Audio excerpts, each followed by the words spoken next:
Oui, bonjour à tous. On va faire un petit débrief sur la cérémonie du Ballon d'Or d'hier. Comme on le pressentait, malheureusement, Sadio Mané a fini aux portes du podium. Alors, on ne va pas répéter ce que tout le monde a dit. On sait très bien que c'est un scandale sans nom que Sadio Mané ne soit pas lauréat de ce Ballon d'Or. Au-delà de cela, même il ne finit même pas dans les trois premiers. On lui a préféré Van Dijk et Lionel Messi.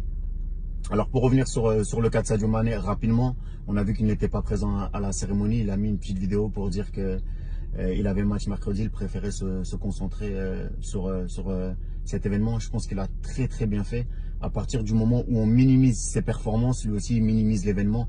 Et il a bien fait de ne pas se présenter là-bas. Pour moi, lorsqu'on proteste, on dit non. Et voilà, il ne va pas juste venir là pour s'asseoir, regarder les autres récolter des prix quand il n'était même pas nominé dans le FIFA de Best, quand il n'était même pas dans l'équipe type de la saison de l'année dernière. Donc à un moment, la farce, il faut qu'elle s'arrête. De toute façon, ce n'était pas le seul. Beaucoup d'Africains ne se sont pas présentés. Et je pense qu'ils ont brillé par leur absence. Voilà, donc ça c'était pour remettre les choses dans leur contexte. J'ai entendu certaines personnes le critiquer. Moi, je pense qu'il a très bien fait. Et il prend de plus en plus position. Donc voilà. Bien, concentre-toi sur ce que tu sais faire, Sadio, c'est-à-dire être efficace et bon sur le terrain. Ça, c'est la première des choses. Ensuite, on va parler bien évidemment du vote des Africains, parce que c'est là où le bas blesse. Alors, on attendait avec impatience ce vote-là.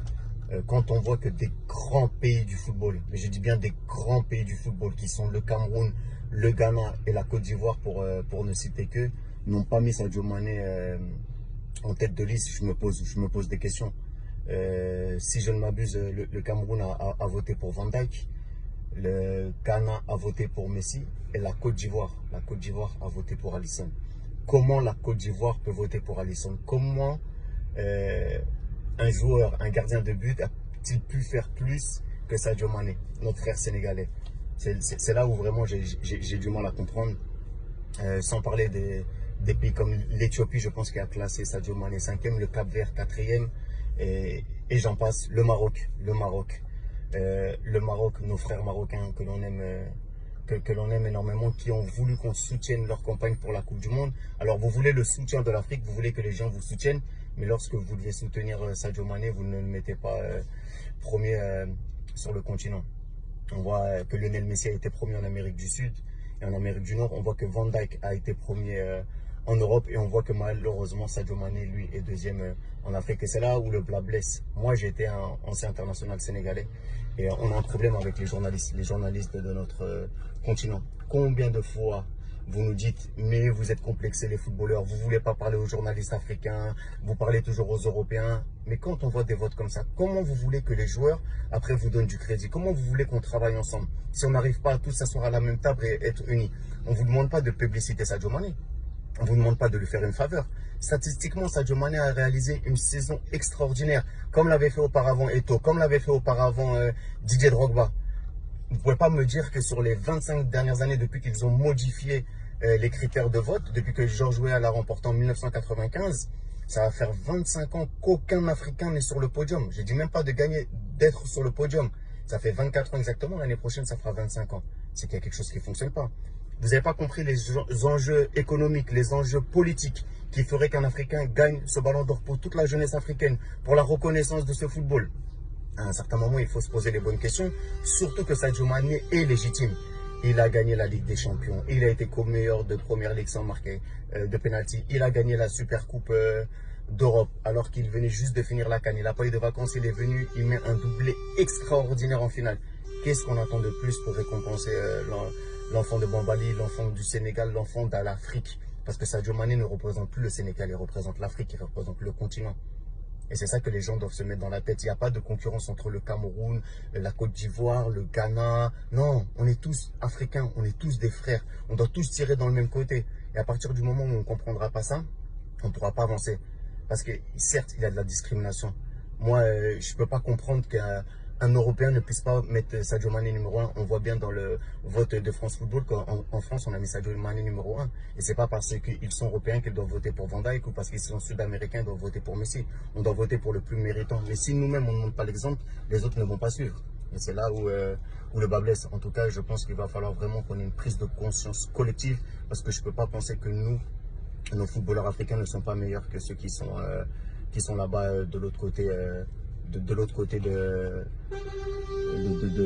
l'hexagone. Donc voilà, c'est vraiment un coup de gueule, c'est un cri du cœur.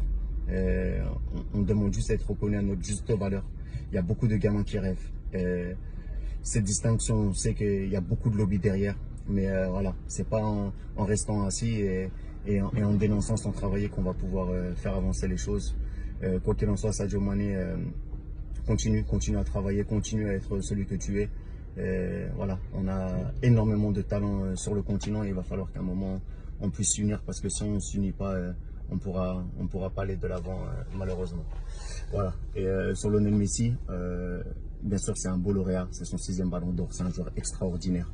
Comme Cristiano Ronaldo, ils nous font rêver tous les deux.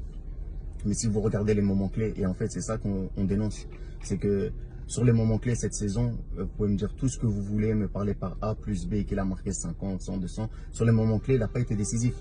Quand il a fallu marquer un seul but face à Liverpool, qui était sans Firmino et sans Salah à Anfield pour aller en finale de Ligue des Champions, ils ont pris 4-0 et il est sorti par la petite porte. Quand ils ont joué avec la Copa América, lui qui doit guider cette équipe d'Argentine, lui qui est le meilleur joueur du monde, ils ont perdu 2-0 en demi-finale face au Brésil. Le Brésil qui était orphelin de son meilleur joueur, Neymar. Ça fait combien de temps que Barça n'a pas gagné une Ligue des Champions? Ça fait combien de temps que le Barça n'a pas gagné une Ligue des Champions? Pourquoi? Parce qu'il faut être décisif. Il faut être décisif dans certains moments. Et l'année dernière, vous pouvez me dire tout ce que vous voulez, Messi n'a pas été décisif. En finale de Coupe du Roi, il a perdu également face à Valence. Donc sur 4 compétitions dans lesquelles il était engagé, il n'a gagné que la Liga. Alors oui, il a eu des statistiques extraordinaires au niveau de ses buts et de ses passes décisives. Mais un grand joueur, c'est dans les grands moments. Dans tous les sports, le money time, que ce soit au basketball, que ce soit au foot, que ce soit dans d'autres sports collectifs. Bien sûr, c'est une distinction individuelle, mais l'individu doit faire briller le collectif. Et en faisant briller le collectif, tu dois ramener des trophées. Chose que Lionel Messi n'a pas faite, malheureusement, même si ça reste un don de Dieu. Voilà. Mettons en avant nos joueurs, unissons-nous et veillons à ce que demain, nous puissions enfin avoir certaines distractions, parce que si on continue avec cette mentalité, malheureusement, on sera toujours les derniers de la classe. Voilà. Allez, passez une bonne journée. Voilà, on continue à parler, à lutter, et en espérant qu'on puisse un jour ou l'autre tous tirer du même côté. Ciao, ciao.